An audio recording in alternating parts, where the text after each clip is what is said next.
अमरावती जिल्ह्यातल्या भातकुली तालुक्यातील शेतकऱ्यांनी नाफेड अंतर्गत शासकीय हमीभावानं सोयाबीनची विक्री केली। मात्र अमरावती तालुका खरेदी विक्री संघातर्फे अद्याप शेतकऱ्यांना सोयाबीन विक्रीचे पैसे मिळाले नाही आहेत। त्यामुळे शेतकऱ्यांनी अमरावतीच्या जिल्हाधिकारी सौरभ कटियार यांच्याकडे धाव घेत तात्काळ पैसे देण्याची मागणी केली आहे।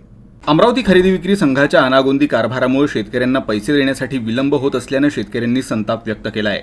31 मार्चपर्यंत कृषी कर्ज बँकेत न भरल्यास शेतकऱ्यांना विनाकारण व्याजाचा भुर्दंड बसणार आहे।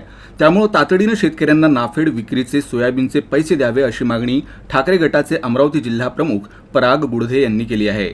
जर 3 दिवसात शेतकऱ्यांच्या खात्यात पैसे आले नाही आणि शेतकऱ्यांना वेठीस धरणाऱ्या आणि त्यांची आर्थिक फसवणूक करणाऱ्या संबंधितांवर गुन्हे दाखल केले नाही तर येणाऱ्या 3 दिवसानंतर खरेदी विक्रीचे कार्यालय फोडू असा इशारा पराग गुडधे यांनी दिला आहे।